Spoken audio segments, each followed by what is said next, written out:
Hi there, this is Guy from Coin Bureau, and in this video I'll tell you what you need to know about Tezos. Before I go into it though, I want to make it clear that we've never been paid or mandated to do any of our videos. We're research analysts and our summaries are for educational purposes only. Moreover, I'm not your financial advisor and this sure ain't financial advice.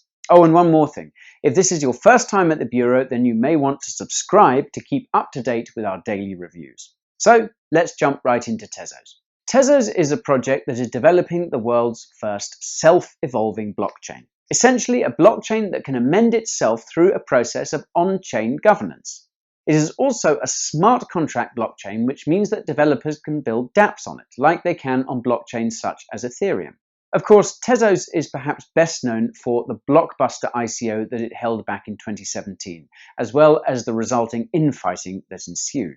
However, this seems to be behind the project as they've restructured internally and launched their much anticipated mainnet. Before we can get into their latest developments, it helps to take a bit of a closer look into Tezos and its technology.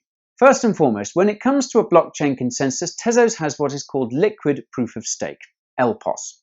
This is being touted as a more secure alternative to standard delegated proof of stake mechanisms that are used by many other blockchains.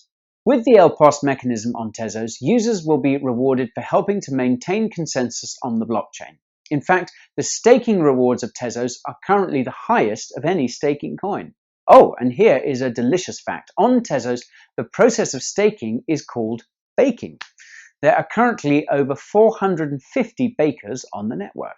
Tezos also offers a formal process through which stakeholders can efficiently govern the protocol and implement future innovations. It is through this on-chain governance that stakeholders can vote on amendments to the Tezos protocol and even vote on changes to the voting procedure itself.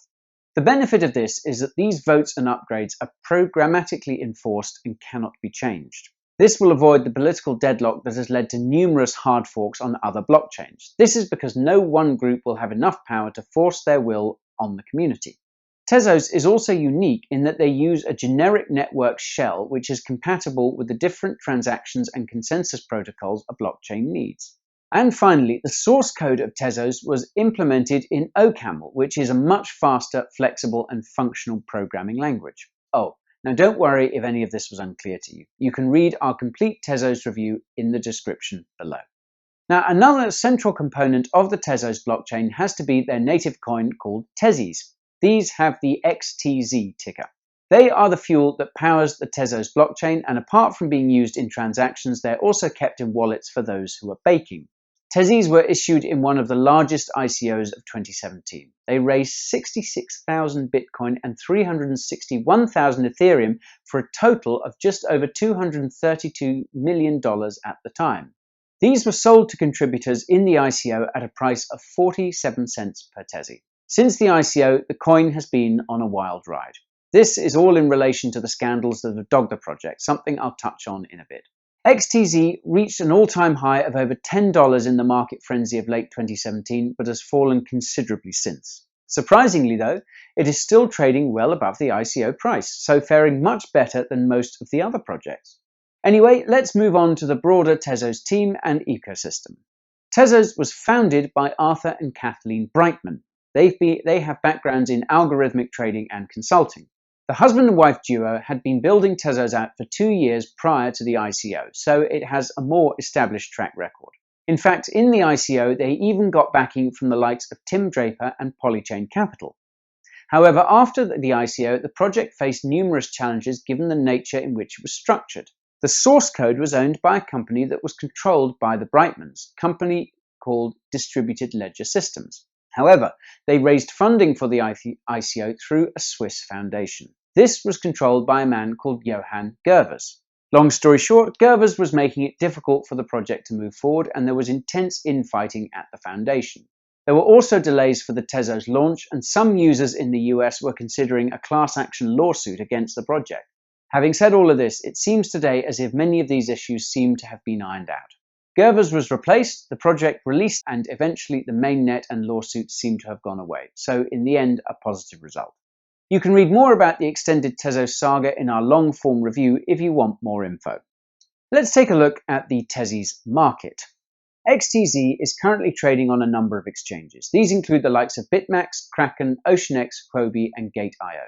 There is decent volume for the coin across most of the top exchanges. This implies healthy levels of liquidity, so easy execution for large block orders. Once you have your Tezzies, you're probably going to want to store them in an offline wallet. Now, the kind of wallet that you choose will depend on your intended use for it. If you're going to be staking your coins on the network, then you'll probably want to use a wallet like Tezos or Galleon. However, if you're just going to be hodling the Tezzies for price appreciation, then there are a plethora of third-party wallets that you can use. I won't go into them here, but we have a comprehensive list of the best Tezos wallets, which we have linked to below. So, what do I really think of Tezos? The project has no doubt had a tough time and has faced numerous challenges. However, many of these were related to internal governance issues that appear to have been ironed out. Similarly, on a technological front, things are looking really quite positive. They've launched their mainnet and development is moving forward at a rapid pace. Just check out their Git repositories. There is also great exchange support for the Tezzies, and price performance has not been all that bad. So despite many of the sagas in between, those that bought into the ICO are still in the green. And speaking of the ICO, there is still all that stash that's kicking about in their wallets, which is probably worth more now. This means that the Tezos project is extremely well funded, which will no doubt aid their development. So, while Tezos has had its challenges and there are many in the community that are frustrated, it seems that they have righted the ship and are sailing well. We'll keep an eye on the project as they roll out their updates over the coming months. That's just about it, my complete review of Tezos. So, what do you think of Tezos? Do you have any questions for me? Hit me up in the comments below. Oh, and if you found this video useful, then please help support our channel by hitting that like button and subscribing. Would be much appreciated.